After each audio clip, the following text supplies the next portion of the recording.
j'ai eu la chance de plonger dans les coulisses de la love brand absolue, Red Bull. Red Bull, une marque qui a réussi à brouiller les pistes depuis longtemps entre divertissement et marketing. Un cas d'école quand on parle de brand content et de social media. Dans cette vidéo, j'accueille Charles Richer, le Head of Social Media Strategy pour Red Bull France. L'entretien est rare et précieux. Red Bull ne prend pas souvent la parole, surtout quand il s'agit de leur communication. Ensemble, on passe au crible la stratégie social media de la marque Red Bull France sur Instagram, sur TikTok, sur YouTube. Quelle stratégie éditoriale, quelle place laisser aux produits au milieu de tout ça? Comment maintenir une tonalité cohérente lorsqu'on a une prise de parole internationale et cross-platform? Les amis, c'est du lourd, une vraie pépite, un épisode à regarder immédiatement tout de suite. Belle vidéo.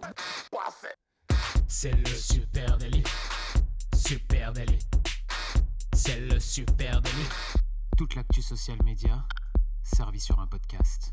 Allez, on attaque tout de suite. J'aimerais, donc toi je le disais Charles, tu es Head of Social Media Strategy de Red Bull France.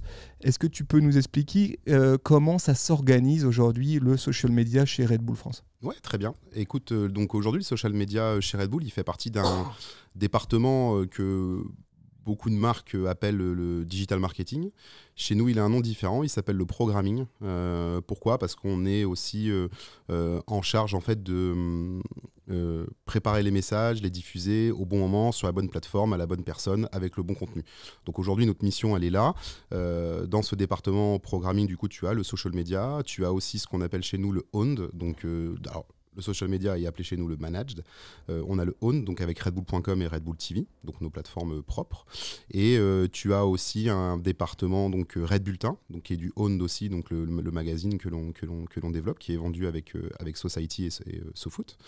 Et tu as aussi un département sur la partie digital production, donc des mini-sites ou des activations qu'on peut faire en digital. Donc voilà, tout ça c'est le département programming chez nous / digital. Et du coup le social media, donc il est organisé de cette manière où en fait on est vraiment effectivement en charge de toute la stratégie sur les différentes plateformes et on travaille main dans la main avec un autre département chez nous qui s'appelle le département content, donc qui lui s'occupe, où on va travailler vraiment ensemble, quasi tout le temps sur les événements ou sur les gros projets type projet athlète. On va travailler vraiment main dans la main pour réfléchir au format, concevoir les formats et ensuite réfléchir à la façon dont on souhaite les diffuser, donc entre les différentes plateformes. Est-ce qu'on produit un behind the scene à destination de Red Bull TV ou à destination de YouTube? Qu'est-ce qu'on produit aussi pour l'athlète, si c'est un projet athlète? Qu'est-ce qu'on potentiellement produit aussi pour le earn, donc les médias ou les partenaires qu'on peut avoir autour de ça? Donc ça, c'est, on va dire, sur les gros projets. Et ensuite, donc, avec mon collègue Thibaut, avec qui on travaille au social media, donc on est deux. Et nous, notre responsabilité, elle est aussi sur toute la production de contenu français, les opportunités qu'on peut avoir, des plus petits contenus avec les athlètes ou autres. Regarder aussi ce que l'international et ce que les autres pays font, parce que ce que nous on fait en France, en fait, tu as plein de pays dans le monde qui le fait. L'international, donc Red Bull, est en fait aussi une sorte de pays à part entière. En fait, ils font aussi leur propre production de contenu. Donc, on a aussi énormément de contenu qu'on peut récupérer de ces pays, qu'on peut localiser, qu'on peut formuler à notre sauce et qu'on peut aussi diffuser sur notre plateforme si c'est pertinent pour notre stratégie marketing. Donc, c'est la façon dont on fonctionne. Et du coup, voilà, on gère toutes ces plateformes et on gère toute cette production de contenu de notre côté. Donc, si j'ai bien compris, vous êtes deux personnes sur le social, c'est ça que tu es en train de me dire? Exactement. Red Bull France, deux personnes, ce sont les deux experts social media de Red Bull France. Hein, exactement, on est vraiment deux. Alors je te dis pas que c'est largement suffisant. Ouais, parce que là j'étais en train de me dire, waouh, les gars ils doivent pas dormir beaucoup. Mais on est deux. Alors après on a bien entendu, on a des entités externes qui nous accompagnent. On a un CM en externe pour la partie Twitter, Twitch. On a une agence de production de contenu et plutôt de déclinaison de contenu, on va dire, qui nous accompagne de par nous, nos demandes et nos briefs quotidiens. Et ils s'occupent aussi de la publication parce qu'on a aussi décidé retirer ça de notre côté pour justement avoir plus de temps sur les réflexions stratégiques, sur les projets sur lesquels on souhaitait aller, etc. Et on a aussi un expert en externe qui nous accompagne, on va dire un peu plus sur la stratégie YouTube, sur les learnings, sur ce genre de choses, voilà, pour avoir une seconde vision sur tout ce qu'on peut faire sur YouTube, parce que YouTube est quand même une plateforme que moi j'estime étant un peu particulière, on va dire, sur sa façon de fonctionner. On est sur des formats un peu plus longs, on est sur des prods qui sont un peu plus conséquentes que ce qu'on peut faire sur du TikTok ou sur du Instagram. Donc c'est bien d'avoir un second cerveau en plus du mien, parce que je suis en charge notamment de la stratégie YouTube. C'est bien d'avoir un second cerveau expert dans la discipline qui puisse aussi m'accompagner sur l'amont, sur les réflexions, sur comment on réfléchit les thumbnails, par exemple, ce genre de choses. Et en plus, cette personne est un YouTuber, est un créateur de contenu, donc c'est vrai que ça aide beaucoup. Et bien justement, on va parler de YouTube. Tu vas nous expliquer comment ça marche. Vous produisez énormément de contenu et de formats vidéo, et il y en a évidemment une bonne partie qui naissent sur YouTube, sur lequel vous êtes très actifs. Il y a évidemment le compte monde de 19,4 millions d'abonnés sur Red Bull Monde, Red Bull International, avec plus de 6000 vidéos. Donc on voit qu'il y a une culture à cet endroit qui est énorme. Il y a aussi une stratégie YouTube Red Bull France avec, là ça passe par des chaînes dédiées, voilà, et donc il y a un certain nombre de chaînes dédiées. Moi j'en ai noté 2 qui attirent mon attention depuis un petit moment. Il y a Red Bull Checkpoint qui est tourné plutôt gaming avec je crois 156 000 abonnés au compteur en ce moment même, et puis Red Bull Binks qui là parle de rap français, 568 000 abonnés. Aujourd'hui il y a combien de chaînes YouTube qui sont pilotées par Red Bull France ? Alors on a 3 chaînes YouTube aujourd'hui qui sont pilotées par Red Bull France. On a été le premier pays, on va dire, alors quand je dis à l'époque, c'est parce que Red Bull Banks dont tu parlais a été créé en 2019. On était le premier pays Red Bull à vouloir lancer notre chaîne YouTube. Avant, en fait, les chaînes YouTube étaient vraiment pilotées par l'international, dont tu parlais, la chaîne Red Bull Global. Après, tu as des autres chaînes YouTube qui sont subdivisées par playground, par audience, donc Red Bull Motorsport, Red Bull Snow, Red Bull Skateboard, etc. Donc tout ça a été piloté par l'international, et on était l'un des premiers pays en France à vouloir en fait notre propre chaîne YouTube, donc comme tu le disais, sur l'audience hip-hop, qui était une nouvelle audience à l'époque que l'on voulait toucher avec Red Bull, parce qu'on voulait élargir un petit peu notre spectre, parce que Red Bull est connu surtout pour l'export extrême, mais dès que tu veux élargir un petit peu ton audience et être un peu plus mainstream, on va dire, il faut aussi ouvrir à ça, et on ne peut pas rester que sur l'export extrême. Donc on a décidé à l'époque de s'ouvrir au hip-hop, au rap français, et un petit peu en même temps, et après plus tard avec Checkpoint sur le gaming. Et du coup, en fait, le brief, on va dire, était simple pour nous. C'était OK, on se lance sur une nouvelle audience où on a très peu de notoriété. Il va falloir qu'on fasse de la production de contenu de manière régulière pour engager une communauté sur le long terme et essayer de faire le maximum de temps passé avec cette communauté. Du coup, en fait, c'était assez logique, alors ambitieux certes, mais logique de se dire OK, c'est YouTube qu'il nous faut en fait. Tu as parlé d'une 3e chaîne, c'est quoi cette 3e chaîne ? Alors la 3e chaîne, c'est Red Bull France, tout simplement. C'est une chaîne en fait qui est un peu particulière, enfin particulière non, mais qui ne diffuse aujourd'hui que des shorts. C'est ce que j'ai vu. Ouais. Avant tu vas me demander pourquoi. Ouais, voilà. Avant que tu nous expliques les autres chaînes et leur stratégie spécifiquement, ça m'intrigue. Parce que quand je suis tombé sur Red Bull France, effectivement, j'ai vu beaucoup de shorts et je me demande pourquoi. Donc vas-y, explique-nous. En fait, c'est assez, c'est pareil, un constat, on va dire assez. En fait, si tu veux, donc déjà juste pour faire une parenthèse, on est vraiment maître de notre stratégie en France. C'est une particularité aussi chez Red Bull, je pense. On est vraiment maître de nos volontés, de nos ambitions et de notre stratégie. Alors certes, on doit bien entendu faire valider par l'international certaines choses. Typiquement la création d'une chaîne YouTube, tu vois, je dois faire valider à mes homologues. Donc là, tu montes un concept, tu dis c'est ça le programme, tu le pitches. Je fonctionne comme une agence de com, c'est-à-dire que je fais une reco strat où j'explique le how, le what et le why de pourquoi je veux lancer cette chaîne YouTube, et je présente ça à mes homologues internationaux, et soit ils me disent oui, soit ils me disent non. Alors après, bien sûr, ça va un petit peu plus loin, c'est-à-dire que je dois aussi voir pour dédier un budget, les ressources, bien sûr, évidemment. montrer que j'ai certains concepts, etc., pour montrer que mon projet est solide. Mais ça va, on va dire, pas plus loin que ça, et on est vraiment maître de ça. Et du coup, pour revenir à ça, donc je ferme la parenthèse, pour revenir à cette chaîne Shorts, en fait, si tu veux, donc on l'a lancé il y a 2 ans.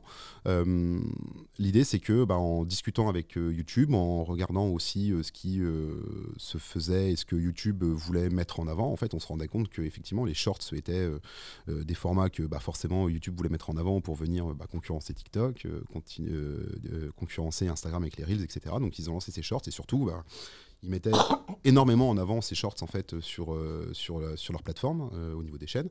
Et si tu veux, nous on y a vu une opportunité. On s'est dit ok, mais en fait on n'a clairement pas la bande passante en fait aujourd'hui en France entre Red Bull Banks, Red Bull Checkpoint. On n'a clairement pas la bande passante aujourd'hui pour faire des longues formes autour du sport ou autour d'autres choses en plus de ce qu'on fait déjà en termes de bande passante, en termes de budget, en termes de ressources, de tout ce que tu veux.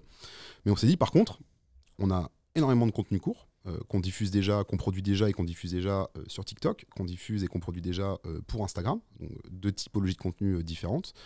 Et on s'est dit, mais en fait, ces contenus, c'est quoi ? YouTube vient de lancer les shorts. On peut tester. Ouais. Testons. Voyons comment ça prend. Ça peut nous permettre. Moi, je suis très partisan du diviser pour mieux régner. Tu vois. Alors, toujours, bien entendu, en réfléchissant à une stratégie, juste pas dire on lance une chaîne et on voit comment ça prend. Mais on a la matière, essayons, voyons, peut-être que ça peut nous faire du reach supplémentaire, du watch time supplémentaire. Et ça marche ou pas ?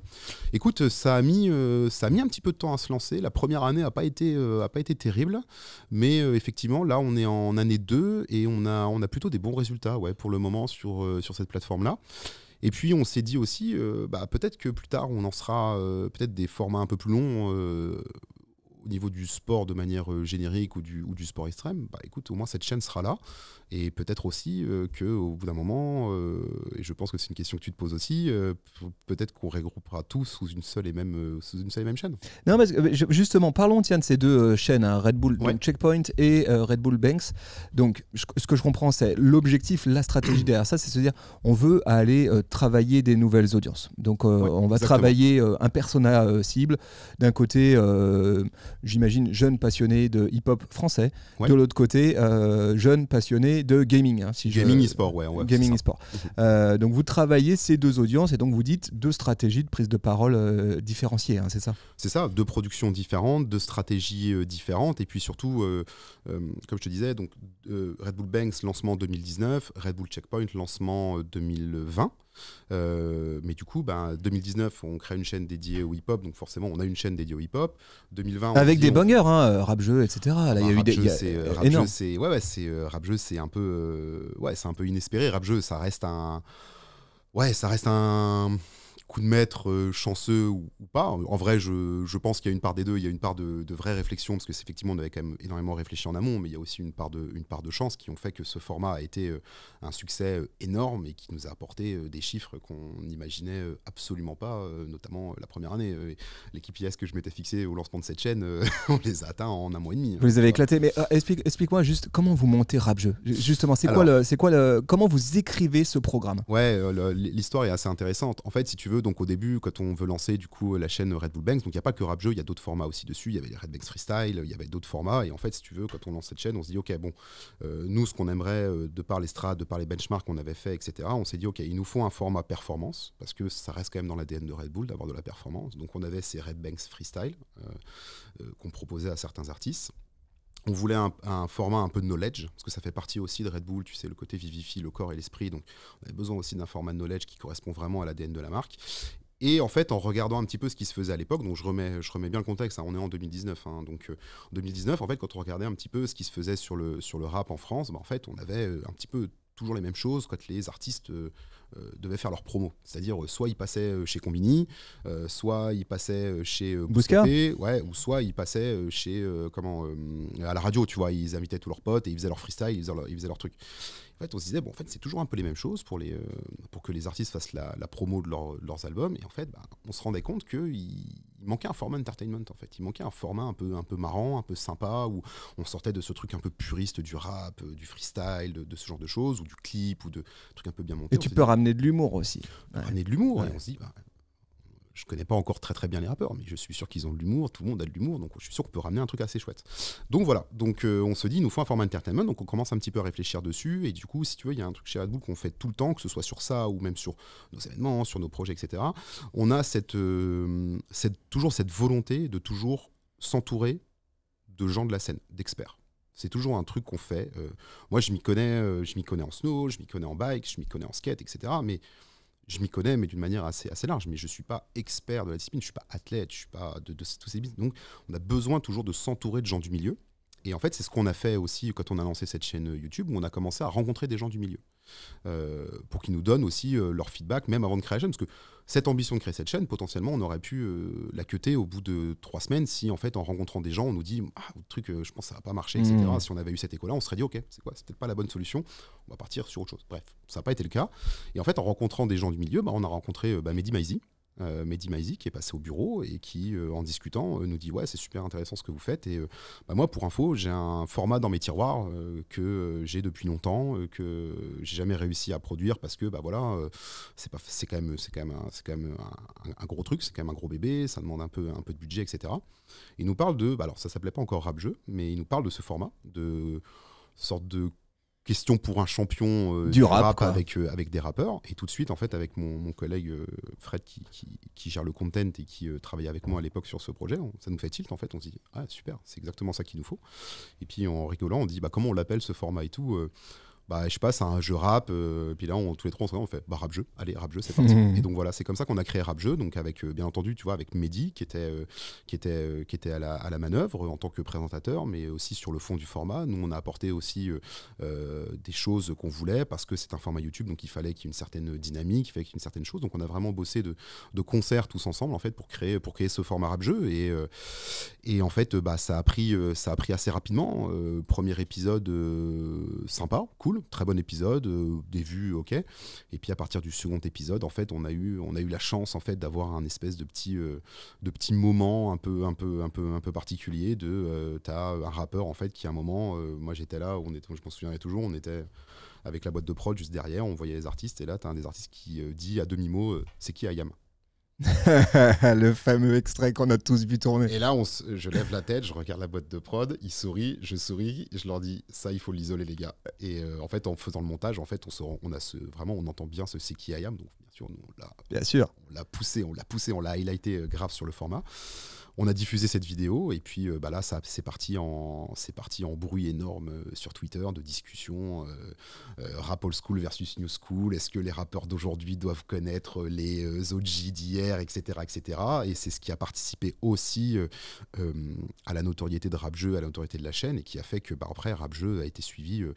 Chaque épisode, c'était vraiment ce format où un vendredi sur 2, en fait, les gens étaient derrière leur écran et voulaient voir le nouvel épisode, voir qui étaient les invités et passer ce beau moment pendant une trentaine de minutes. Et c'est ce qui a fait aussi que un vendredi sur 2, on était en notre tendance 1 et tendance 5 YouTube France à chaque sortie, quoi. Et dis-moi, quand vous créez un format comme ça, est-ce que c'est toujours la même méthode? C'est-à-dire vous approchez des acteurs très crédibles, très installés sur la niche que vous souhaitez aller capter, et vous co-construisez avec eux, ou est-ce que parfois ça marche à l'inverse, c'est-à-dire vous avez un format et vous allez trouver l'incarnation pour porter le format? Ouais, exactement, ça peut marcher aussi dans ce sens-là. On l'a fait récemment avec un format qui s'appelait Rapomaton, qui est une sorte de box type photomaton.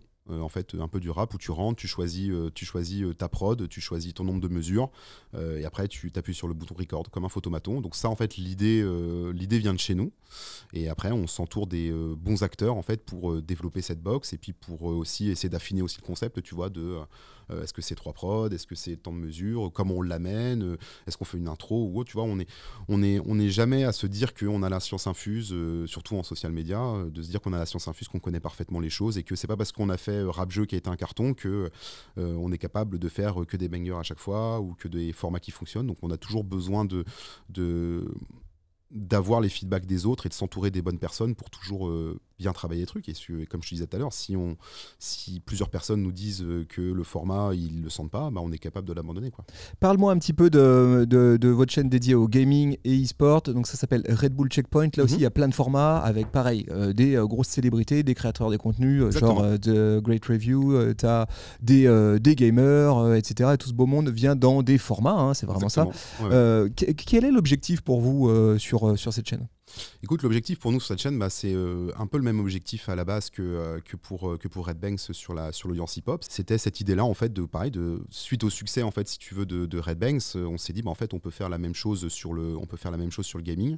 On pense qu'on est capable, en tout cas, on a plus d'armes, on a plus de knowledge, donc on est potentiellement capable de faire la même chose sur le gaming. En plus, Red Bull avait quand même déjà un peu plus de background sur le gaming, on était déjà quand même connu et avoir plus de notoriété sur le gaming, donc on s'est dit on peut faire la même chose et c'est les mêmes ambitions. Et du coup on est parti un petit peu sur la même typologie, c'est-à-dire un format entertainment, un format knowledge et un format performance, quoi. Alors maintenant ça a évolué bien sûr, hein, la chaîne a quand même quelques années, donc maintenant on a des nouveaux formats. Tu parlais du format avec The Great Review, alors c'est pas vraiment un format avec The Great Review, mais The Great Review est un invité important dans ce format qui s'appelle Red Bull GeoGamer. Donc on a créé le GeoGuessr du gaming, donc ça tu vois, si tu me disais tout à l'heure, ça c'est une idée qui sort de chez nous, en fait, de mon collègue Timo qui gère le content gaming chez nous, qui a eu cette idée de Donc le principe, vous montrez des paysages de jeux vidéo et l'invité doit se dire dans quel jeu, d'où viennent ces images. Le jeu est potentiellement l'édition, tu vois. Ouais. Si c'est un Final Fantasy, il faut dire quel Final Fantasy, okay. Et potentiellement après il doit placer sur la map à quel endroit il est de la map. Donc tu vois, c'est un truc vraiment de geekos là. Ouais, de vrais passionnés. Ouais. C'est pour ça que The Great Review pour le moment est imbattable à ce jeu. Et mine de rien, tu vois, tu disais effectivement qu'on avait des créateurs de contenu qui venaient parce que tu vois c'est comme rap jeu en fait avec les artistes à l'époque, c'est que c'est la puissance du format. C'est-à-dire que ce format en fait il plaît à l'audience. Il plaît à l'audience et il plaît même aux créateurs qui ont envie de venir se tester à ce format, qui trouvent ça super intéressant et qui se disent ok bah vas-y, avec grand plaisir pour venir participer. On a eu récemment, tu vois, contre ce Great Review, une sorte de finale contre le joueur du grenier, tu vois. Ah mais là t'as deux personnages cultes du monde du gaming vois, là. Tu vois, et c'est pas forcément très compliqué de leur vendre, juste parce que c'est la force du format, tu vois. Je t'ai entendu poser 3 fois les mêmes piliers de contenu. Ouais. Est-ce que, donc, si j'ai bien compris, entertainment, Ouais. knowledge, performance, c'est ça ? Exactement, ouais. Est-ce que ça, c'est la ligne conductrice de votre prise de parole sur YouTube, je l'entends ? Est-ce qu'on retrouve les mêmes piliers de prise de parole sur les autres plateformes ? Indirectement, oui, je pense. À l'époque, tu vois, on a décidé comme ça sur les chaînes YouTube parce que ça, pour nous, ça faisait sens par rapport à tout ce qu'on voulait développer auprès de ces audiences. Après, effectivement, ces 3 piliers-là, ils sont induits en fait sur les autres plateformes, dans le sens où la performance, c'est très dans l'ADN de Red Bull. La partie knowledge, réflexion, etc., elle l'est aussi. On la voit un petit peu moins, mais comme je disais tout à l'heure, tu vois, la baseline de Red Bull, c'est vivifier le corps et l'esprit, donc il y a aussi ce côté mind. Et puis le côté knowledge, parce que la marque a un tone of voice qui est assez détaché. Et, entertainment. Excuse-moi, entertainment, parce que voilà, il y a le côté détaché que sur des projets, soit tu as des projets qui sont très typiques, qui sont très axés sur la performance sportive, mais on essaye aussi d'avoir des formats qui sont aussi sympas à regarder. Divertissants, quoi. Divertissants, exactement, parce qu'on essaye d'avoir un tone of voice un peu détaché, un peu fun, quoi, bien sûr.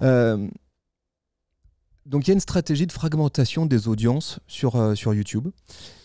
Oui. Voilà, et on la retrouve pas sur Instagram ou sur TikTok, ces stratégies-là.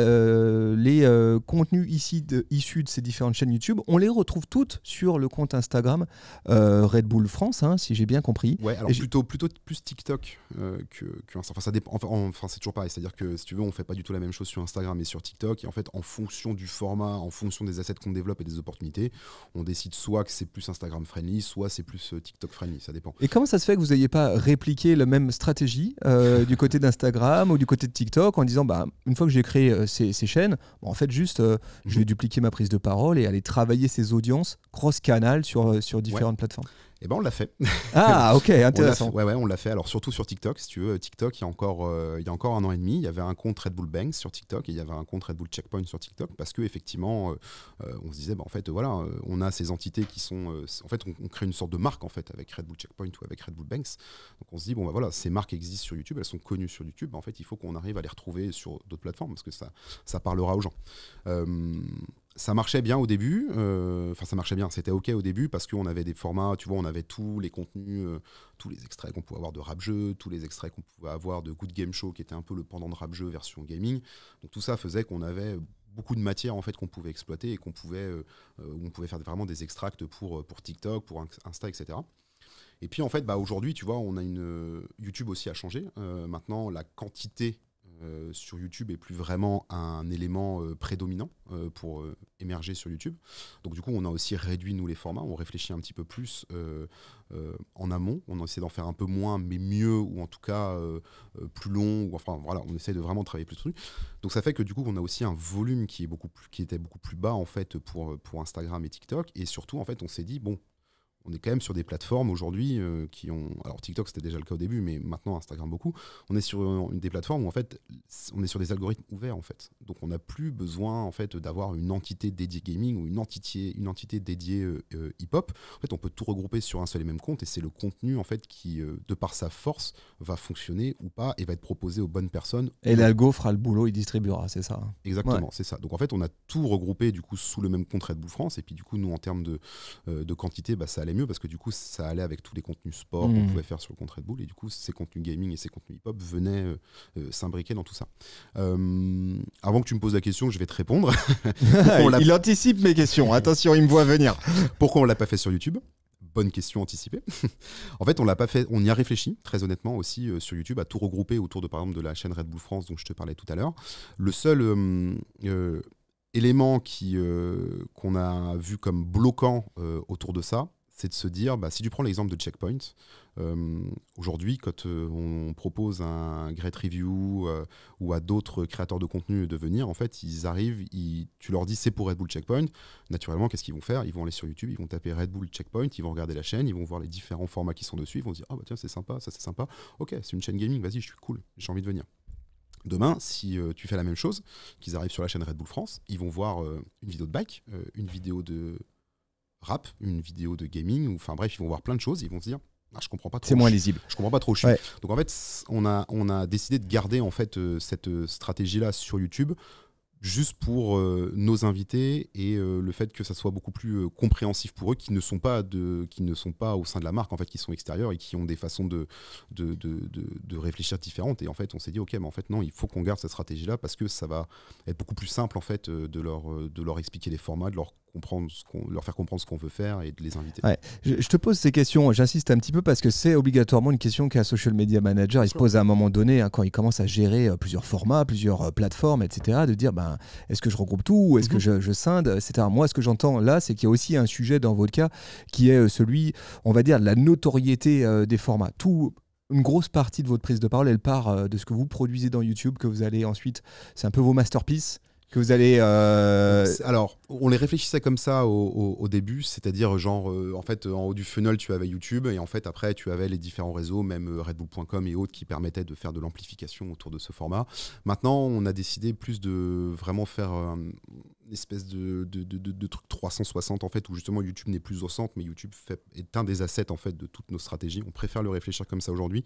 Ça nous pousse aussi à ne pas faire aussi par exemple, que des extracts des formats longs, tu vois, pour TikTok, pour Instagram. Non, maintenant on essaye de se pousser à, tu vois, quand on a un tournage pour Checkpoint ou quand on a un tournage pour Banks, en fait dans ce tournage on va prendre 1 heure ou 2 de plus pour réfléchir pour produire des formats verticaux 916. Ouais, exactement. Et voilà, maintenant c'est un écosystème un peu 360, un peu bienveillant entre tout ça et tout ne dépend pas que de YouTube. Et c'est important pour nous parce que en fait le truc c'est que si tu fais ça, et on l'a eu notamment à la fin de Rap Jeu, en fait si tu as YouTube qui est tout en haut et les autres plateformes qui sont là pour servir YouTube, si demain ton format YouTube il est pas puissant, t'as plus rien. Ouais. Là tout à l'heure tu parlais de boîte de prod. Quand vous faites ces formats-là, on se doute bien que c'est pas fait avec tes petites mains. Voilà, t'as l'air déjà de toucher à beaucoup de choses. J'ai pas de raid à la maison, donc je peux pas. donc là ça se passe comment ? Vous avez plusieurs boîtes de prod avec lesquelles vous bossez. Ils gèrent l'intégration. Vous arrivez avec un format et eux ils le produisent, on peut dire. Ouais, c'est ça. Ouais, ils le réalisent en tout cas. Ouais, soit on le réfléchit ensemble, soit de par nos connaissances des différentes boîtes de prod qu'on connaît déjà, avec qui on a déjà bossé ou dont on a entendu parler. On présente le format, on regarde si ça les chauffe, on discute ensemble, on voit s'il y a une bonne alchimie qui se fait, et après on y va, quoi. Mais en gros, la plupart, les différents formats que tu peux voir sur les chaînes YouTube, c'est une boîte de prod différente à chaque fois. Ouais, ce qu'on comprend bien, c'est qu'au fil du temps, Red Bull, vous êtes vraiment imposé comme une marque éditeur. C'est-à-dire vous êtes éditeur, vous produisez des formats. Là, on parle de format YouTube, mais plus globalement, Red Bull International, voilà, il y a Red Bull Teen dont tu as parlé, donc le magazine, il y a toute une ribambelle de magazines, il y a des documentaires, etc. Et sur les réseaux sociaux, il y a aussi beaucoup de formats différents. À quoi ça sert pour une marque comme Red Bull de produire autant de formats différents ?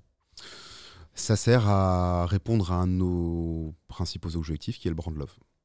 Voilà. En fait, notre façon de faire, en fait, elle est sur le papier assez simple. En fait, on va faire aimer la marque aux gens.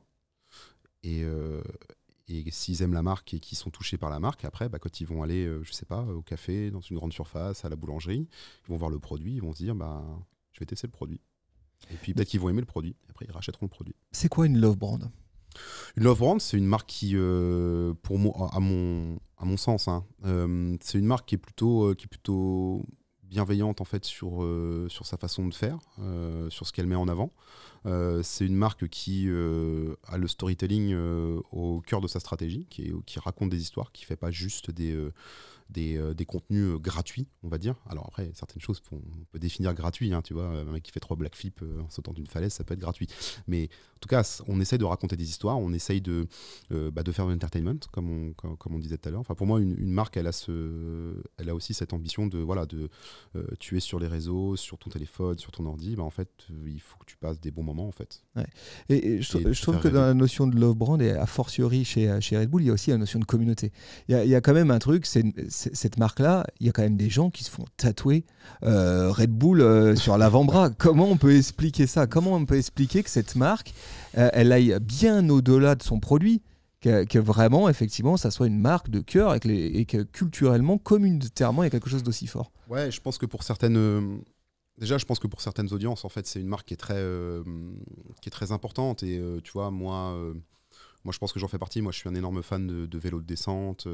Et si tu veux, j'ai vécu depuis très jeune avec Red Bull, parce que en fait, c'était une marque qui sur ces sports qu'on peut considérer, en tout cas à l'époque, mais même encore aujourd'hui sur certains, comme des sports un peu de niche, tu vois, le vélo de descente, le parcours, même le breakdance, tu vois, ce genre de sport de niche, en fait, ou de discipline de niche. En fait, Red Bull est... là où toutes les marques les snobaient à l'époque, en fait, Red Bull est rentré dedans et a misé sur ça et a accompagné pas mal d'acteurs de ces scènes-là. Donc, en fait, pour les gens qui suivent ces scènes-là, Red Bull est une marque importante. Tu vois, je parlais de breakdance, tu vois, Red Bull BC1, qui est un peu considéré comme le championnat du monde de breakdance.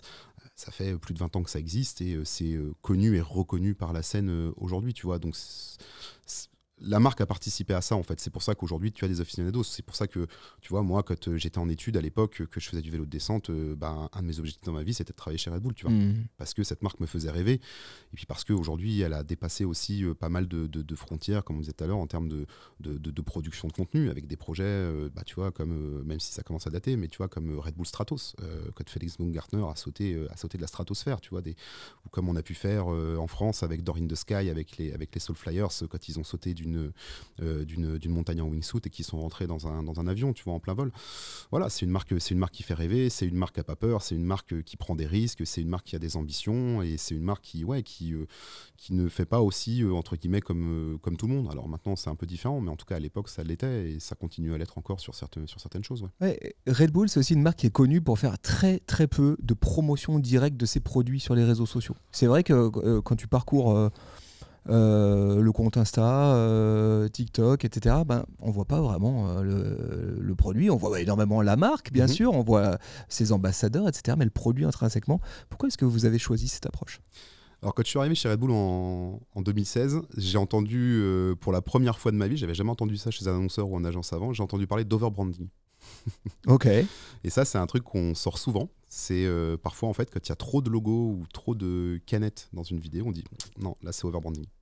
Donc en fait, si tu veux, on essaye justement d'amener ça de manière très propre, en fait. Et surtout, en fait, il y a un truc que nous, on n'oublie jamais, c'est que Red Bull, certes, c'est une boisson, mais c'est une boisson énergisante, c'est surtout une boisson qui a une fonctionnalité produit derrière le Red Bull. C'est pas forcément une boisson que tu vas boire pour le plaisir. Tu vas le boire parce qu'il y a une fonctionnalité. C'est-à-dire tu vas le boire si tu as un coup de barre à 16h, si tu es en voiture, en soirée, au travail parce que voilà, tu te sens un peu fatigué, etc. Il y a une fonctionnalité derrière le produit. Et nous, en fait, dans les contenus, quand on intègre de la canette, il faut qu'on retrouve cette fonctionnalité. Un exemple, je sais pas, tu as une vidéo avec un athlète qui se prépare à faire un saut de ouf en moto. En fait, on va intégrer la canette au moment où il regarde, il réfléchit, et là, il va ouvrir la canette, il va boire une gorgée, il va poser la canette, et là, hop, il est parti. Donc vous êtes très attentif à l'instant, si vous devez intégrer le produit dans une production vidéo, voilà, il faut qu'elle arrive au bon endroit et qu'elle respecte la fonctionnalité initiale du produit. Après, par contre, bien entendu, tu vois, quand on a un projet athlète, on réfléchit à comment on va intégrer la canette en amont. C'est-à-dire que c'est pas au moment du dérush où on se dit ah bah tiens ce plan-là il est sympa, vas-y. Bien sûr. On réfléchit en amont, on dit ok, bah, par rapport au script, par rapport à tout ça, il y a ce moment-là où on peut intégrer une canette de manière pertinente. Mais en tout cas, ça ne sera jamais gratuit, juste une canette posée comme ça. Et même sur les photos, même sur les posts qu'on fait en social media, on veut toujours que ça soit raccroché à la fonctionnalité du produit. Est-ce que c'est un must-have d'avoir systématiquement, est-ce qu'il vous arrive de produire un contenu où il n'y a pas le produit? Ou est-ce que c'est quand même un must-have? Très honnêtement, de moins en moins. Ouais. Maintenant, enfin la marque a quand même beaucoup grossi. On a aussi des objectifs qui sont différents. Donc non, maintenant, aujourd'hui, si tu veux faire un projet athlète sans qu'une canette soit présente dedans, c'est pas possible. Ok. Il faut quand même, hein, à un moment donné. Et Red Bull, c'est vraiment une marque qui a construit, on en parlait tout à l'heure, une relation émotionnelle avec son public. Tu nous as bien expliqué ton histoire perso. Est-ce que tu penses que cette stratégie, justement, non promotionnelle, tu vois, qui passe la marque avant le produit, est-ce que tu penses que ça a un impact encore aujourd'hui sur la fidélisation des clients? Oui, bah parce que les chiffres nous le montrent. Alors je peux pas te parler précisément de chiffres, mais en fait on a des croissances qui sont positives et on voit dans les études et dans les analyses que effectivement la fidélisation est là parce que on a des gens qui par exemple nous consommaient une fois par an avant et qui nous consomment plusieurs fois par an aujourd'hui. Incroyable. Ouais. Et là vous avez décidé de miser du coup davantage sur la marque que sur le produit. Ça, les amis, c'est quand même, il y a certaines marques, pour eux c'est dur à comprendre ça, tu vois ce que je veux dire, c'est assez étonnant comme stratégie. Et vous êtes là-dessus, vous êtes vraiment un cas d'école. Il y a un certain nombre de marques qui ont emboîté ce pas-là, hein. Et puis il y en a pour qui c'est incompréhensible. Sauf que vous devez vendre des boissons. Donc vous parlez de la marque, mais vous devez quand même vendre vos boissons. Comment est-ce que vous mesurez, comment toi, là, qui est à la tête du social media, comment est-ce que tu gères à ce dilemme? Ou plutôt, quel KPI on te donne? Comment tu gères, comment tu sais si tes actions de communication branding, elles ont un impact à un moment donné sur les ventes? Est-ce que vous avez trouvé un hack qui permet de... Bien sûr, voilà, c'est pas des... oui, on a une marque qui peut être particulière sur sa façon de communiquer. Après, sur toutes ces analyses-là, en fait, on fait, comme n'importe quelle marque, on fait des études, Nielsen ou autre, on fait des études quali. Et en fait, on est aujourd'hui capable de savoir que les vidéos vues en social media ou en earn ou sur le owned ou via le Red Bulletin ou autre permettent de faire de l'awareness auprès de l'audience. Et en fait, après, on arrive à analyser le fait que oui, ça permet de vendre plus de Donc vous faites des études de notoriété spontanée, hein, c'est ça? Exactement. Citez-moi une marque de boisson énergisante. Exactement. Boum, comment vous l'avez connue? Et toi, c'est un outil de pilotage, ça? Enfin, c'est un outil qu'on t'oppose ou qu'on te présente tous les trimestres. Tous Okay. les trimestres, on a le résultat des études pour voir en fait où est-ce que on a plusieurs items différents de la marque et même extérieurs à la marque. Je peux pas te parler, mais voilà. Et on peut voir en fait si on gagne des points, si on perd des points par rapport à nos concurrents ou autres. Et du coup, ça nous permet aussi potentiellement de voir si on doit orienter certaines choses de l'autre côté, quoi. Et après, moi, je suis mes KPIs, alors, assez classiques. Enfin, assez classiques, peut-être pas, je sais pas. Mais en gros, moi, ce que je suis aujourd'hui le plus, c'est l'engagement et le watch time. Ah ouais. La portée pure et dure, ça passe un cran dessous? Ça m'intéresse pas d'avoir des gens qui regardent ma vidéo 3 secondes, tu vois. Ok. Parce que je leur ai rien à raconter en 3 secondes. Donc, engagement. Et quand tu parles d'engagement... Interaction, tu vois, si on parle d'Instagram, les saves, les commentaires, enfin ce qui fait qu'aujourd'hui ça remonte dans l'algorithme, tu vois, c'est vraiment ça, les saves, c'est les partages, c'est les commentaires partagés avec sa commu en inbox, etc. Et ouais, beaucoup, notamment sur TikTok, parce que Instagram nous l'a pas encore ouvert, mais TikTok et YouTube, ouais, le watch time. Watch time, ok. Qui est une forme d'engagement, hein, finalement. Ah ouais, moi le premier truc que je regarde sur une vidéo YouTube, après une semaine, parce que je la laisse quand même un peu vivre, mais je regarde tout de suite la courbe de rétention et je regarde en fait s'il y a des pics, je regarde s'il y a des drops, je regarde si c'est linéaire, je regarde si on est au-dessus des entre guillemets des 50-55% de taux de rétention que je me suis fixé sur certaines de mes vidéos, et j'essaie de comprendre. C'est pour ça que je te disais tout à l'heure que YouTube était pour moi assez particulier et un très très intéressant à bosser, mais j'étudie vraiment chacune de mes vidéos du début à la fin pour savoir ce qui a fonctionné, ce qui n'a pas fonctionné, pourquoi on a un drop sur les 30-35 dernières secondes, et je suis capable après tu vois, d'aller voir mon collègue au content en lui disant en fait là oui, classiquement tu m'as fait une outro dans la vidéo pour remercier tout le monde et tout, mais en fait prochaine vidéo tu me la cut en fait parce que tu as vu, regarde, on est tombé à 5% d'audience à la fin, donc ça n'a aucun sens de la mettre là. Et puis on bosse énormément les thumbnails, alors pas au niveau d'un MrBeast, tu vois, mais on travaille énormément les thumbnails. Donc pareil, vous faites de la testing de vos minia à mort, etc. On a un DA dédié pour nos miniatures, tu vois, c'est son job. C'est votre monsieur Mignat. C'est un externe, ouais. Mais du coup, j'ai quelqu'un qui s'occupe de la création en fait de mes thumbnails, et surtout avant ça, c'est-à-dire que sur chacun de mes shootings, j'ai un photographe dédié qui s'occupe, qui est là alors pour faire un peu de photos d'ambiance et tout, mais sa mission première, c'est tu me prends chaque invité, tu me les mets sur fond blanc et tu leur mets des expressions sur le visage, et puis voilà, pour qu'on ait de la matière pour faire les thumbnails, parce que le point d'entrée de n'importe quelle vidéo YouTube, c'est le thumbnail. Bon, là on a beaucoup parlé de YouTube. On a beaucoup parlé de YouTube. J'aimerais qu'on parle un peu d'Instagram. Instagram, 483 000 followers pour Red Bull France. Voilà, le chiffre, il est impressionnant. Bravo. Et là, vous publiez énormément de contenu. J'ai essayé de suivre, de faire un petit décompte. Bon, moi, je compte jusqu'à parfois 3 fois par jour. Ouais, on est plutôt. On a deux généralement. Ok, 2 fois par jour. C'est énorme. Hein. C'est pas mal. C'est un gros volume. Comment est-ce que vous organisez ce déploiement social media ? Tu nous as dit que vous étiez 2 pour faire ça. Est-ce que vous avez des outils pour gérer vos déploiements ? C'est quoi la toolbox là ? Alors la toolbox, nous on a un outil en interne, c'est un outil inter qu'on utilise aussi, qui s'appelle Airtable. Donc là c'est plus en fait pour avoir un espèce de planning, visibilité avec l'ensemble de nos projets. Ça nous permet aussi, tu vois, via des créations de projets, de pouvoir, tu vois, si parfois on a des projets on peut communiquer dessus pendant 4 ou 5 mois, donc ça nous permet aussi facilement de retrouver tous ces contenus-là. Donc là c'est un outil de gestion de planning un petit peu, c'est une base de données dans laquelle vous avez un peu traficoté. C'est un peu ça, ouais. Et c'est en fait le principal outil en fait qu'on utilise en interne. Après on a un outil aussi développé par l'international juste pour la partie KPIs en fait, où on est capable de récupérer juste les chiffres en fin de mois facilement pour les analyser. Et après en fait en interne c'est tout. Parce qu'en fait, comme je te disais tout à l'heure, en termes de publication pure, en fait, on a sorti cette partie-là de chez nous. Donc sur la partie production d'assets et publication, en fait, on a dédié ça à une agence. Donc tu as une agence qui gère le déploiement. Qui gère le déploiement, qui gère la production. D'accord. Et le déploiement. En gros, quand je te dis gérer la production, c'est, tu vois, nous, ou même eux parfois aussi, parce que maintenant ils commencent à être un peu rodés, mais nous ou eux, on va identifier, tu vois, des contenus par exemple de l'international qu'on trouve pertinents, tu vois, des projets athlètes qui sont sortis, je sais pas, en Turquie, au Brésil ou autre. On trouve ça intéressant, on se dit que ça peut être pertinent pour notre audience française, on va leur dire, voilà, il faudrait peut-être tourner l'asset un peu comme ça et tout. Boum, ils vont le produire, on va le valider et boum, après ils diffusent, quoi. Donc vous êtes systématiquement en flux tendu. Quasi, ouais. Incroyable. J'ai essayé en arrivant en 2016, je me suis dit ok, bon, j'ai vu ça avant, tu vois, dans mes anciens métiers, ok, un planning, bon, alors, à l'époque on le faisait au mois, bon, on peut peut-être le faire à la semaine. Ça n'a jamais réussi. En fait, à chaque fois tout changeait parce que d'un coup, boum, t'as Red Bull Racing qui sort une vidéo où ils font de la F1 à Miami, la vidéo elle est trop bien, on la reprend, boum, t'as ce projet de l'Inter dont on n'avait pas conscience, qu'ils ne savaient pas qu'il existait, le truc tombe, on se dit ok, pertinent. Après on a tous nos événements français, tous nos trucs français, enfin toutes nos actions françaises. C'est très très rare en tout cas d'avoir un planning qui est statique une semaine à l'avance. Ouais. C'est que du contenu. Est-ce que c'est que du contenu rouge ou il y a du evergreen dedans ? Il y a des trucs des fois qui ont été produits, je sais pas, par des Brésiliens il y a 3 mois et ça va très bien l'utiliser. Oui, et même des contenus qui ont été publiés il y a 3 ans où on se dit bah tiens ça peut refaire sens. Tu vois, quand il y a eu les JO à Paris, on a récupéré un contenu de Red Bull Cliff Diving à Paris qui avait 2 ans, tu vois, mais parce que c'était pertinent, on était en fait la Tour Eiffel, ça marchait bien, tu vois. Mais il y a de l'evergreen mais qu'on se garde toujours en fait en backup. On est toujours, comme je te dis, on est très très souvent, en tout cas pas toujours, mais très très souvent en flux tendu sur les nouvelles actualités. Et puis parfois, comme partout, il y a des trous, il y a des moments où il se passe pas grand chose, tu vois. Généralement chez nous, tu vois, cette période là, octobre-novembre, elle est un peu plus smooth.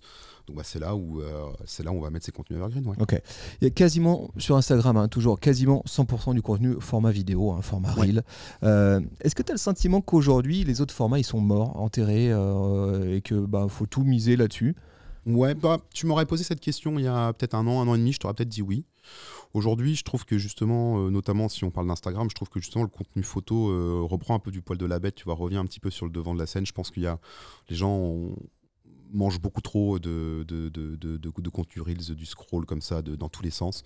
Je pense que la photo te fait t'arrêter un peu plus facilement dans le scroll aujourd'hui. Et en tout cas, tu vois, si je suis un peu les KPIs d'engagement dont je te parlais, de partage, de save, etc., j'ai l'impression que la photo est quand même, revient un peu sur le devant de la scène et permet beaucoup plus d'engagement à ce niveau-là. Donc moi, déjà à titre perso, j'ai pas envie de me dire que la photo est morte sur Instagram. Et puis non, j'ai vraiment l'impression que ça revient un petit peu à la photo. Nous, on le teste de temps en temps et on a quand même des bons retours. Et je pense que parfois, en fait, il faut pas se freiner. C'est-à-dire que si t'as pas la matière pour faire un Reels, en fait, vas-y, si t'as une super photo, mets une super photo, tu vois. Tu parles beaucoup là de taux de partage. Évidemment, c'est pas à toi que je vais annoncer ça, mais peut-être pour ceux qui nous écoutent, qui étaient dans une grotte ces derniers temps, Adam Mosseri, big boss d'Instagram, nous a tous expliqué que ça devenait majeur de regarder le taux de partage de ses publications, que ça devenait un truc essentiel dans l'algorithme. Comment est-ce que vous faites un bon contenu qui se partage? C'est quoi les ingrédients pour que ce contenu il soit partageable? Pour moi, il faut que déjà il faut que tu aies un hook dans les 3 secondes. Il faut qu'il y ait un truc qui te catche tout de suite quand tu es là sur ton scroll frénétique. En fait, qu'est-ce qui va faire que ce contenu, tu vas t'arrêter dessus? Et après, en fait, il faut que tu arrives à dérouler la bonne histoire derrière, ou en fait de lui mettre plein de petits hooks en fait qui donnent vraiment envie de te dire waouh, ce contenu il est incroyable et waouh, j'ai envie de l'envoyer à mes potes. Tu vois, en fait, si tu veux, moi, ma façon de faire, elle est simple, c'est que j'essaye toujours, quand on produit un contenu, j'essaye toujours de me mettre à la place de quelqu'un qui connaît pas Red Bull, tu vois. De me dire que je connais pas la marque, que je connais pas, ou alors je connais la marque mais je connais pas l'audience, tu vois. Cette vidéo de bike, qu'est-ce qui va me faire que moi, lambda qui connais pas le bike, je vais m'arrêter et me dire waouh, cette vidéo elle est incroyable. J'essaie toujours de fonctionner comme ça et je me dis que c'est ça aussi qui t'apporte un taux de partage un peu plus intéressant, parce que tu vas avoir envie de l'envoyer soit à des potes à toi qui aiment le vélo et du coup voilà, ça va leur plaire, soit à ta copine ou à ton mec et te dire regarde, j'ai vu ce contenu, il est fou.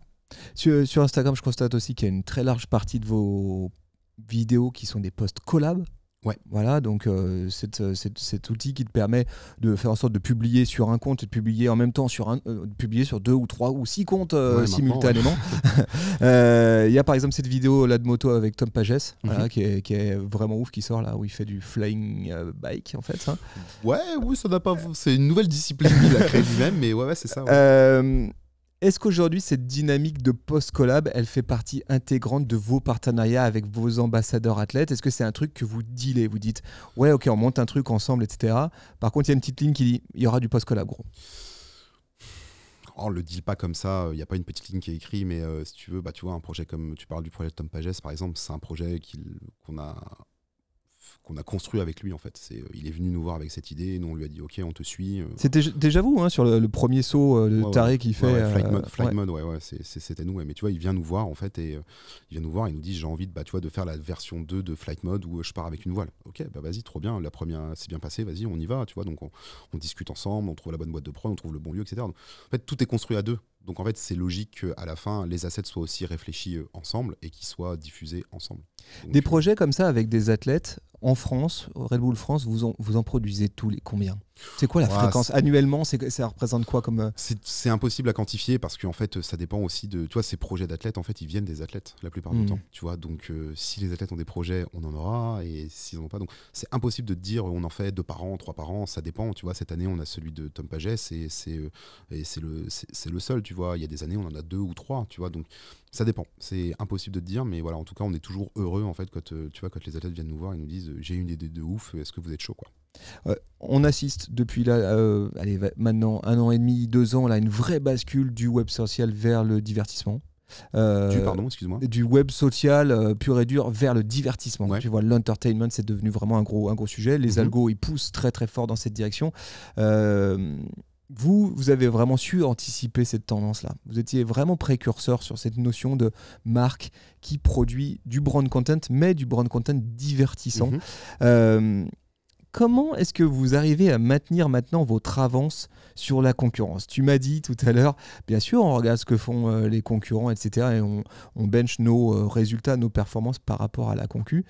La concu dans votre secteur, elle s'y est mise aussi, elle est proactive. Comment vous faites pour garder une longueur d'avance? Ouais. Alors juste avant de répondre à ta question, c'est pas forcément, enfin en tout cas nous de notre niveau, pas forcément la concu directe en fait qu'on regarde, parce que en fait on se considère aussi comme un média, tu vois. Donc aujourd'hui nos concurrents c'est aussi n'importe quel créateur de contenu, enfin entre guillemets je dis concurrents, c'est pas vraiment des concurrents, tu vois, on les utilise vraiment plus. Non mais il y a une guerre à bench. l'attention quoi, donc vous vous battez pour le même point d'attention quoi. Bien sûr, mais surtout c'est alors de manière bienveillante dans le sens où si tu veux nous c'est un énorme bench, tu vois, par exemple le documentaire d'Inoxtag c'est un énorme bench pour nous, tu vois, quand Squeezie fait son événement de course au Mans, tu vois, pour nous c'est se dire ok en fait il est capable de faire la même chose que nous, voire limite mieux que nous, tu vois, on n'aurait pas été capable peut-être de faire ce qu'il a fait, tu vois, donc c'est un énorme bench, donc garder de l'avance, c'est, tu vois, si on prend ces personnes-là comme étant un peu nos concurrents entre guillemets, c'est difficile de se dire qu'on a de l'avance sur eux, tu vois. Mais par contre, on s'en inspire et on essaye de faire au mieux pour rester en fait sur cette trend et continuer à toujours faire de nouvelles choses qui peuvent inspirer les gens et qui peuvent divertir les gens, tu vois. Donc comment on fait ? C'est comme je te dis, ouais, on fait des benchmarks, on réfléchit à des choses, Vous collaborez, hein, on peut-être collabore, aussi. on collabore aussi Ouais. beaucoup. On utilise aussi la force qu'on a en interne, bien sûr, qui est nos athlètes, qui est aussi tout le carnet d'adresse qu'on peut avoir, même les créateurs avec qui on a travaillé. Mais tu vois, je pense qu'on parlait de collab juste avant. Tu vois, je pense qu'on est aussi intimement persuadé qu'aujourd'hui, la façon dont c'est fait, notamment avec ces créateurs qui font énormément de projets et tout, il nous faut un effet de levier. En fait, on ne pourra pas continuer, je pense, à faire tout seul dans notre coin, tu vois. Il va falloir qu'on fasse de la collab, pas que de la collab sur des posts, mais aussi de la collab sur des projets, tu vois.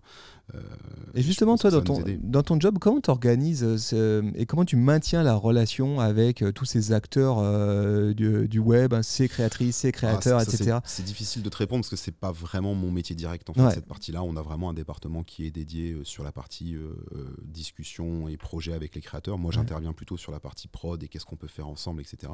Ça, c'est pas vraiment mon métier direct. Toi, tu interviens quand les choses sont actées et puis derrière, tu déploies, quoi. Ouais, je suis sur la partie cool. Je plaisante, mais non, je suis sur la partie, je suis plus sur la partie, production de contenu et réflexion, diffusion, etc. Ouais. Donc, évidemment, quand on parle de Red Bull, on parle events, tu vois que j'ai pris le temps avant de le glisser parce que j'imagine que c'est un truc qui sort immédiatement. C'est les événements que vous faites, ils sont tarés.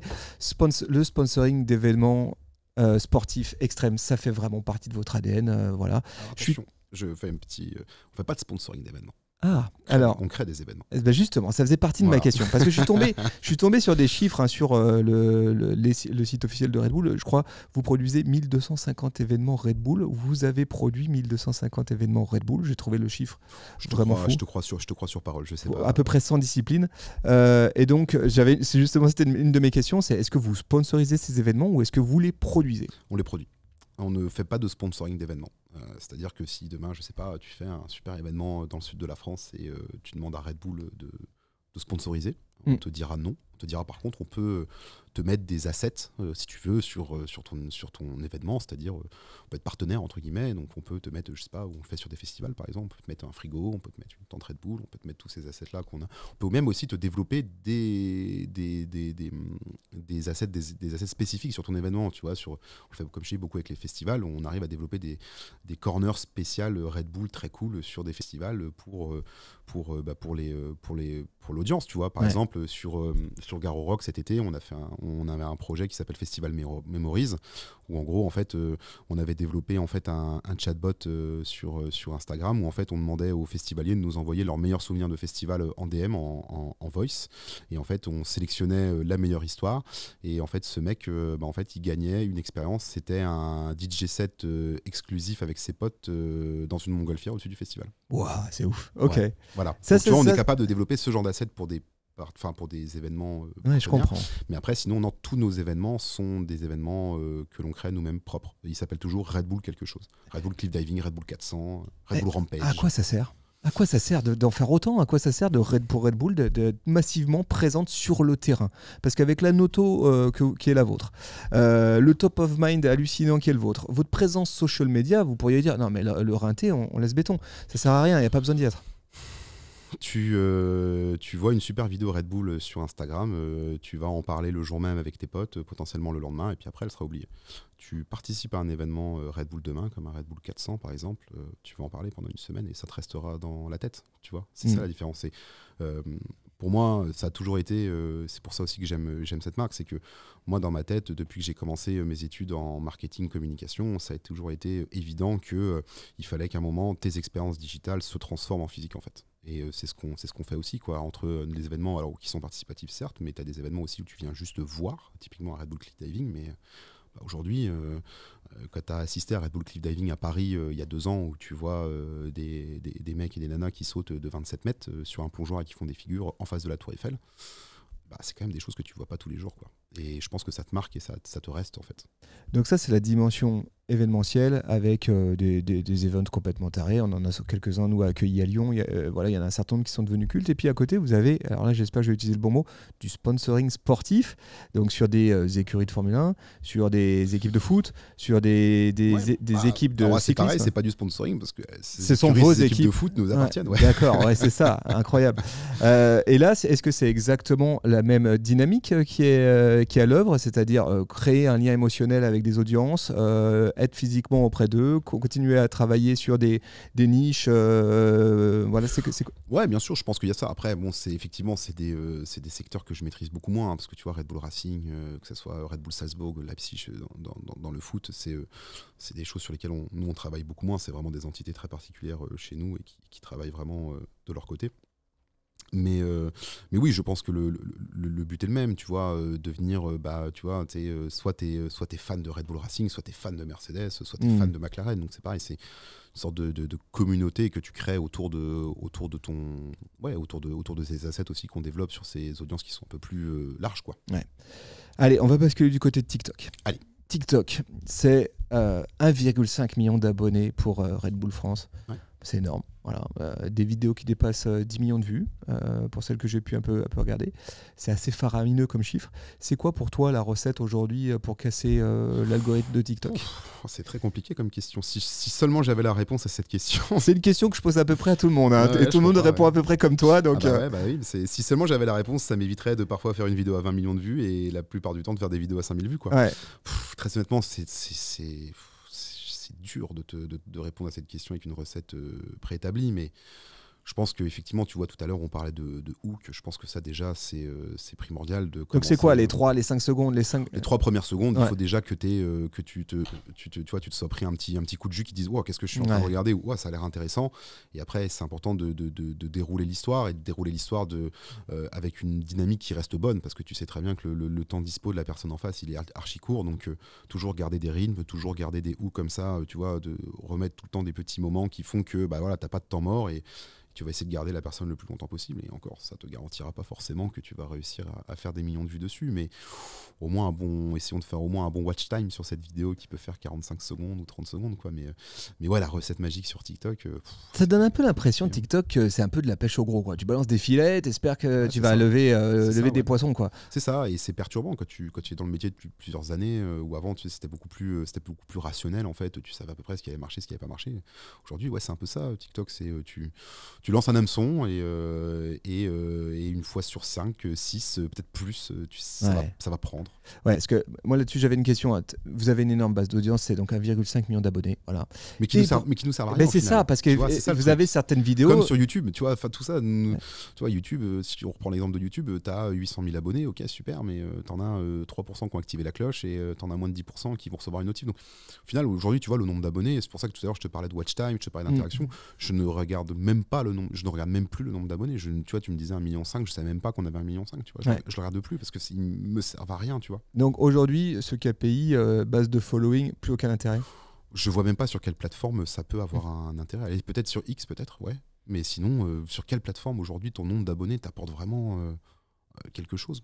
Comment t'expliques aujourd'hui que sur TikTok, vous avez des vidéos qui font 10 millions, d'autres 2000 vues comment t'expliques ça ? Je pense que je serais un menteur de te dire que je suis capable de te dire je savais qu'elle ferait 2000 vues ou je savais qu'elle ferait 20 millions de vues. Plein de fois ça m'est arrivé, des vidéos où j'y croyais moyennement et là boum, elle tape 1,5 million. Je suis là, bon, ok.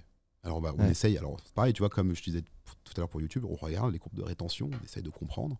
Ça nous arrive aussi parfois, tu vois, quand on a des vidéos qui font 2000 vues. On regarde la courbe de rétention, on voit qu'il y a un drop dès le début. On se dit tiens, et ça nous arrive parfois de se dire ok, on va essayer de la remonter différemment.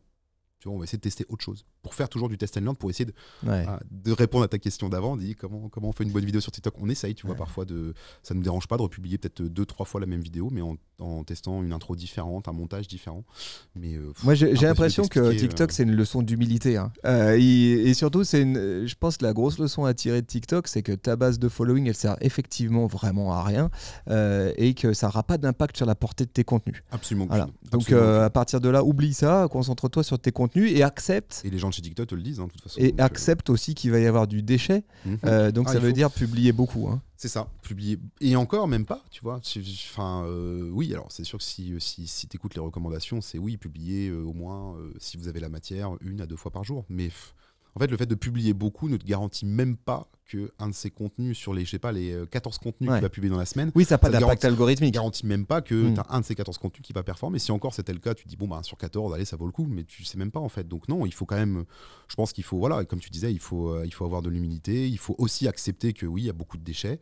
Mais par contre, il faut toujours garder cet espoir, entre guillemets, en se disant, bon, bah, voilà, on va quand même essayer de faire les meilleurs contenus possibles, de les monter le mieux possible par rapport à nos connaissances, en se disant que normalement, ça devrait fonctionner comme ça. Et puis, c'est pas que ça fonctionne. Est-ce que vous, dans quelle mesure vous adaptez votre contenu vidéo entre YouTube Shorts, entre TikTok, entre Instagram? Est-ce que c'est le même contenu vidéo, ce format 9/16 que vous balancez partout? Non. Le contenu Insta, Reels et le contenu TikTok sont complètement différents. On va utiliser soit les codes d'Instagram, soit les codes de TikTok, et on va produire des vidéos complètement différentes. Le projet Tom Pages, par exemple, qui est récent, hein, qui a été diffusé la semaine dernière, tu as des vidéos, alors tu as peut-être 1 ou 2 vidéos, parce que c'était des séquences RAW du projet, où là, bon, les deux, tu vois, il n'y a pas de montage, il n'y a rien, il n'y a pas de musique, il n'y a rien, donc là, bon, les deux peuvent être diffusés sur les 2 plateformes, mais sinon, la plupart des contenus qu'on a fait sur ce projet, tu as des contenus spécifiques Instagram et tu as des contenus spécifiques TikTok. Shorts est un peu particulier, en fait, on remarque, nous, que les contenus TikTok marchent plutôt bien sur Shorts. Okay. Donc là, on s'embête pas trop, c'est du duplicata. Ok, très bien. Là, vous avez, donc ça, c'est votre agence qui gère ça, hein, qui gère ces déploiements. C'est nous. Enfin, c'est nous. Et bon, après là, tu vois, sur Projet Tom Pages, c'est un prod partner, donc c'est même pas notre agence, c'est encore autre chose. Ouais. Ok. Tout à l'heure, tu as parlé de Twitch. J'ai parlé de Twitch. Ouais, je t'ai entendu parler de Twitch. Vous êtes sur Twitch? Peut-être. Vous faites des choses avec Twitch? On a essayé. Ouais. Moi, j'aime beaucoup Twitch, donc j'ai essayé pendant un moment de faire des choses. On a une chaîne donc, qui s'appelle Red Bull FR. On a essayé, on a sorti quelques formats. Notamment, on avait un format pendant le confinement où justement on demandait à des créateurs en fait de pendant 1 heure ou 2 en fait d'expliquer à la commu en fait certains tips sur des jeux ou autres. Tu vois, on avait un format aussi qui s'appelait Red Bull Contrôle Surprise, où c'était un créateur qui posait des questions, bah, pareil en mode qui veut gagner des millions avec des choix multiples. Et en fait, on avait développé en fait une petite fonctionnalité qui n'existait pas à l'époque sur Twitch, qui était un espèce de petit polls, tu vois, où tu pouvais, c'était un overlay en fait, RSS sur Twitch, et tu pouvais choisir entre les 4 réponses. Et on avait même développé un leaderboard. On avait aussi un algo qui faisait que plus tu répondais bien et rapidement à la question, plus tu montais dans le leaderboard. Et en fait, à la fin de ce jeu, tu avais des lots qu'on faisait gagner. Ah cool. Bon, c'est assez sympa, ouais. Mais Twitch, pour une marque, faut tryhard comme on dit. C'est même plus du tryhard, hein, tu y passes ta vie. Il faut déjà il faut personnifier.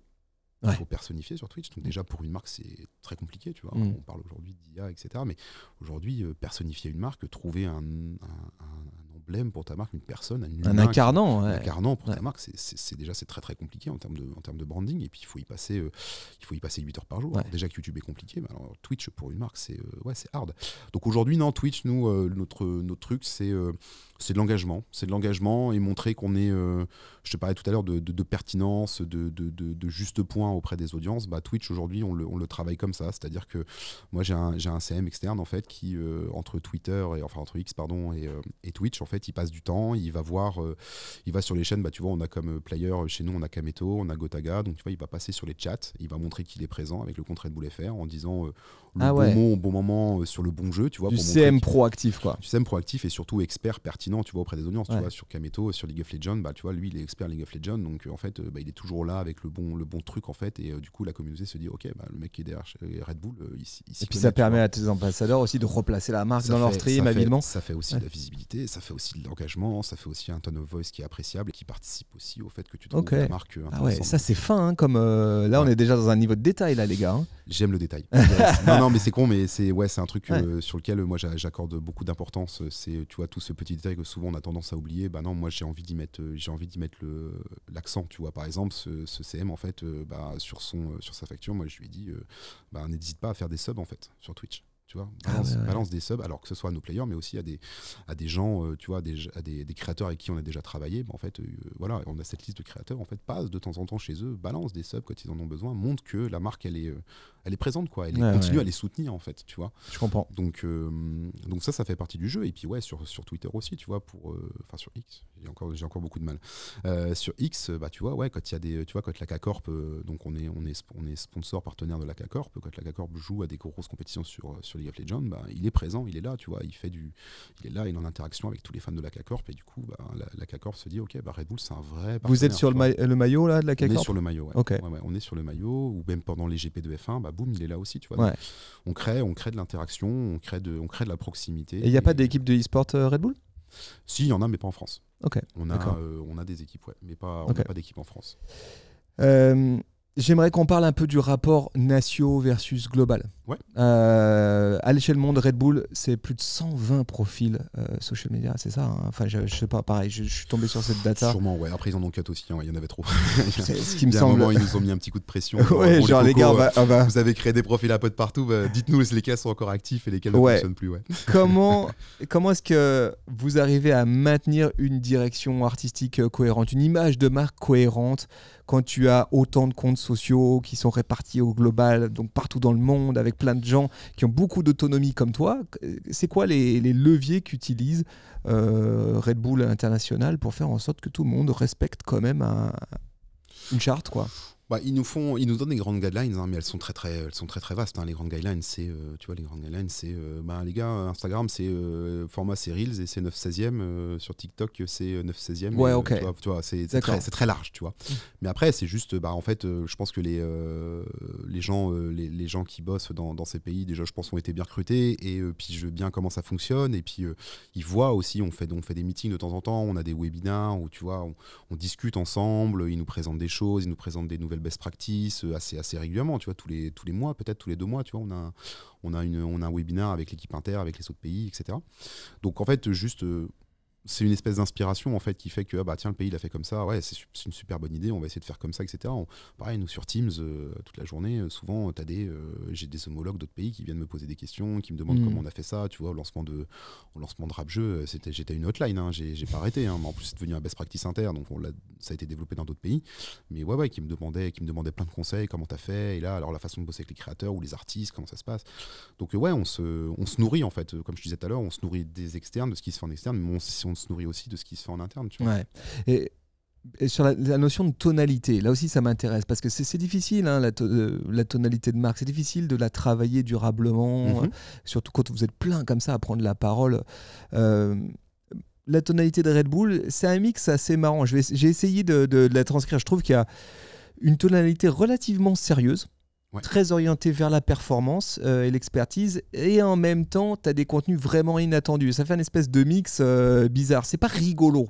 Non, c'est pas rigolo. En fait, on veut pas être des clowns, tu vois, parce que en fait, effectivement, les disciplines qu'on traite avec les athlètes, on est vraiment sur ce truc vraiment de performance. Tu vois, on est là pour la performance, pour le dépassement de soi, pour tout ça. Donc ça, c'est un peu pareil sur nos projets, comme je disais tout à l'heure, on essaie toujours de s'entourer des bonnes personnes du milieu. Donc il y a ce truc un peu sérieux effectivement de performance, mais qui fait aussi la légitimité de la marque, tu vois. Si on faisait que des trucs de zozo, bon au bout d'un moment les gens ils disaient ouais bon ça va, encore un truc à la Nitro Circus ou à la Jackass, c'est bon, on a compris. Mais non, toujours axé sur la performance.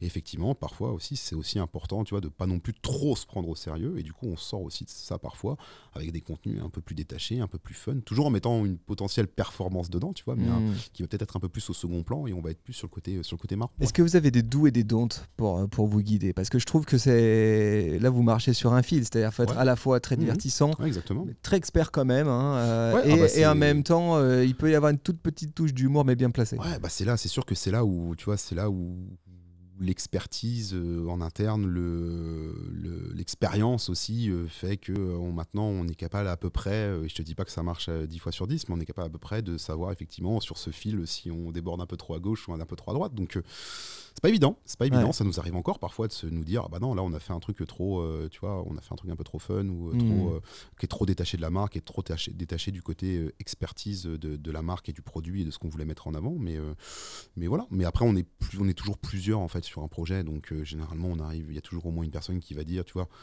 il y a la partie social media, il y a la partie content, il y a la partie aussi la personne qui gère, tu vois, le sport marketing chez nous, le culture marketing chez nous, les gens qui gèrent les athlètes aussi, eux ils seront toujours aussi le garant de la partie performance, tu vois. Donc quand on veut faire un contenu fun, Ouais, on en discute avec eux, ils vont nous dire, ouais les gars, là, attention, la performance elle est vraiment tout au fond du truc, quoi. Donc ce serait peut-être bien de remettre un peu plus de performance au milieu. Et puis il y a de l'historique de marque au cœur des équipes. Hein. Tu me disais avant qu'on commence, ça fait 8 ans, hein, c'est ça que tu.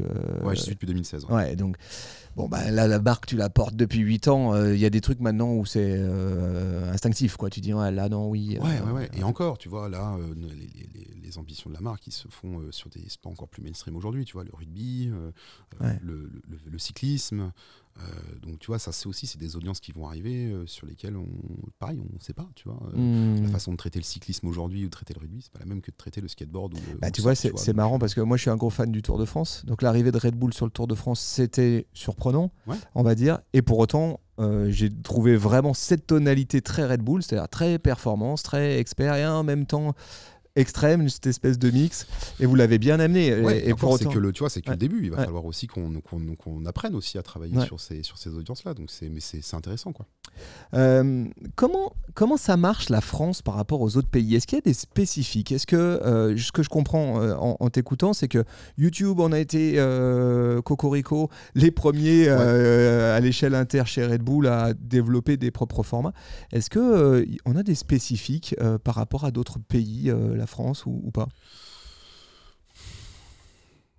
Bah, spécifique. Non, je pense qu'on est, ça c'est le cliché, mais je pense qu'on est quand même connu chez Red Bull en France pour être des Français, quoi. C'est-à-dire pour être ceux qui osent, qui parfois s'en foutent un peu de ce qu'on leur dit à l'intérieur, ils vont quand même y aller, tu vois. Et bon, ils ont de la chance, le truc il a bien marché, donc ça va pour cette fois. On a un peu ce côté impertinent, on est un peu reconnu comme ça. On est quand même mine de rien un gros pays aussi en Europe, alors sur le business, mais aussi sur le French flair, selon tu parles. Ouais, le French flair, exactement. Tu vois, donc aujourd'hui, effectivement, alors au début c'était un peu plus des batailles, ça montait le ton parfois parce que nous on tenait bec et ongle, je sais pas, un projet ou autre, tu vois, typiquement la chaîne YouTube. Banks, c'était compliqué de la vendre, tu vois. Bon, aujourd'hui, ça nous a prouvé que oui. Donc le fait qu'on ait aussi ces expertises et qu'on ait réussi à faire aussi pas mal de best practices comme ça fait qu'aujourd'hui, on nous fait beaucoup plus confiance. Ouais. C'est un peu moins compliqué de vendre des choses aujourd'hui à l'international. Ouais. J'ai vu que vous produisiez désormais un événement dédié à l'IA. Ah bon? Ouais, j'ai vu ça et du coup, moi j'ai trouvé ça. Je suis désolé, je l'ai pas vu. Ouais, bon, c'est pas en France, c'est pas en France, mais j'ai trouvé que c'était évidemment cohérent avec la marque, hein, ça semble logique. Pour autant, on sent en ce moment, nous qui sommes en relation avec des audiences, avec des marques aussi, on sent une sorte de un petit peu de machine arrière là, hein, des marques, en tout cas une fébrilité autour de ces sujets de l'IA.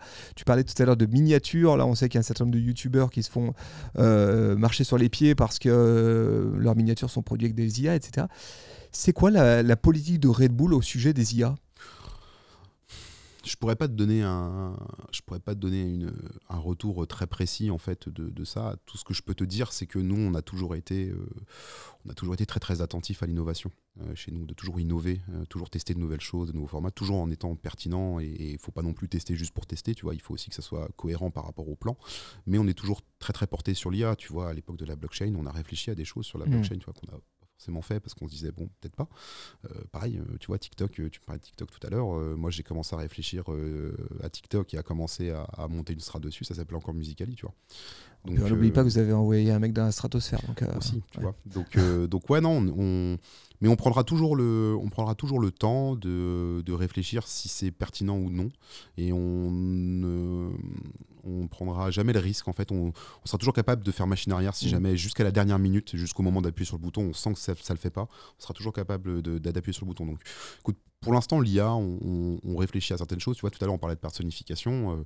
Tu vois, moi, c'est effectivement un sujet sur lequel j'ai réfléchi, notamment, tu vois, pour des vidéos très tournées. Tu vois, on a redbull.com qui est quand même un site éditorial. Traiter des sujets édito sur TikTok personnifiés avec une IA potentiellement, un espèce d'athlète en IA ou autre, pourquoi pas, tu vois. Mais pour l'instant, c'est juste des sujets de réflexion. Écoute, ça fait, je sais pas, au moins une bonne heure et quart hein, qu'on papote. On s'est dit beaucoup de choses. Pas mal de choses à dire. Ouais, il y a beaucoup de choses à dire aussi. Je suis obligé de faire un petit peu de tri hein, parce que sinon on va vraiment y passer l'après-midi. Sinon il va être long ce podcast. C'est quoi les grosses news là, les trucs un peu à suivre ou qui vont se produire, que ce soit en event ou en social là. C'est quoi que tu as dans ta besace ou dans ta roadmap? Ouais, alors là, prochainement. le plus gros, là, on est en train de clôturer l'année avant de gentiment commencer 2025 avec nos nouveaux objectifs. Mais en gros, là, le gros temps fort qui va arriver, c'est Red Bull League of Its Own, qui va avoir lieu à Paris, qui est un événement du coup de e-sport sur League of Legends. Donc en gros, bon, si tu veux, pour pas trop rentrer non plus trop dans le détail core, mais en fait, si tu veux, sur League of Legends, en fait, tu as plusieurs ligues différentes. Tu vois, c'est un peu comme la NBA sur la partie monde, et donc tu as des franchises. Et du coup, en fait, si tu n'as pas acheté une franchise dans la partie monde, en fait, tu ne pourras pas rencontrer d'autres équipes différentes, bref, etc. Donc en fait, tu as des équipes qui potentiellement ne se rencontreront jamais. Tu vois, typiquement, tu vois, Gentlemate ne pourra jamais rencontrer T1, qui sont les grands champions du monde. Et en gros, League of Its Own, Red Bull League of Its Own, c'est un invitational en fait sur League of Legends. Okay.